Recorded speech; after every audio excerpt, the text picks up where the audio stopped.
Rudy, where do you think just things have to start tonight to get back into the series? I think just our energy, defensively, offensively, our intensity, and it's just our mindset. Did anything in the first two games from what they were doing to you surprise you, or were you taken off guard by that, or is it just kind of executing better on your end? I mean, they're doing exactly what they are good at doing. Shea is being Shea, and defensively they've been, really aggressive, and they've been really good for the first two games. So it's just about us, just keep getting better through this series and be able to do a better job sustaining those runs that they make. Rudy, what needs to be a little different for you guys defensively tonight? I think just being able to do it 48 minutes, not let anything distract us from, keep doing the little things, keep being aggressive, keep communicating, keep running back in transition, try to stay away from fouling as much as we can, and just be ourselves. Rudy, you mentioned the fouling. How much of the whistles have been the story for you guys? It shouldn't be the story. The story should be about what we can control, and I think there's a lot of things we can do better. So for us, it's really about focusing on doing those things. Rudy, you know the importance of not going down 0-3. You guys saw it last year in the conference finals, but you're 4-1 at home this postseason. How are you talking about the importance of this game, what you can reclaim, and the opportunity you have at home? I mean, I think it's no need to even talk about it. I think we are aware of, the importance of this game, and we lost the first two on the road, and now we get an opportunity to be at home, and we're gonna seize that opportunity as much as we can. Is it disheartening that it seems like for maybe 43 minutes of these games, you're playing them even if not better, but those 5-minute disastrous sort of stretches are the things that sort of turn it? What is that feeling like?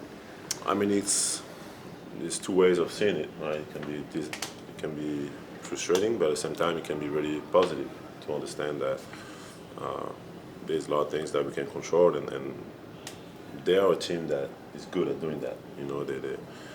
They give you big runs, and they try to demoralize you with those runs, and I think the first two games they kind of did, so to be honest. So it's really about controlling what we can control and being resilient, keep our poise, and keep believing in who we are, and doing it through adversity. And we've been doing it since I've been here. We've been doing that, so it's really now that we're in this moment, be able to keep doing it.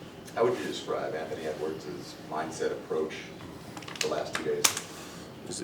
He's locked in. He's been really. I know he's been watching a lot of film. He's been, communicating a lot. So he's really,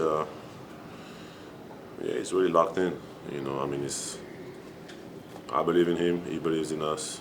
And he's someone that is always up for any type of challenge. So, we have a great challenge ahead of us. You mentioned Shea being Shea. When you're in a series like this and you see him game after game, he's very unique, but how can you try and adjust and guide him differently to somehow stop him from getting to those spots in the two-point range? Just making him work, try to, make his life as difficult as possible, and try to be physical with him, and try to do it for 48 minutes. I mean, for as long as he's on the court, and it's the same with every great offensive player. You wanna make them work as much as you can, and then you live with the result. You guys were the team with a third quarter run like that in Game 4 against Golden State. Was that urgency? What was the elements that you guys had in that game that made that work? Game 4 against Golden State, you came out after halftime and just completely, took that game in the third. I think it was just our defense, being who we are, being present in the moment, and that's what it's about. Just being enjoying the moment and giving everything we have in that moment, and try to play as pure basketball as we can play on both ends. You've been in a lot of playoff runs. How do you not let your mind go ahead to what the result means in a series like this? Because that's not helpful. I think whatever if you're on the battlefield and you're worried about the outcome, you get shot in the head. So you gotta be worried about what's happening in front of you. Thanks, Rudy. Thank you. Thank you. Appreciate it.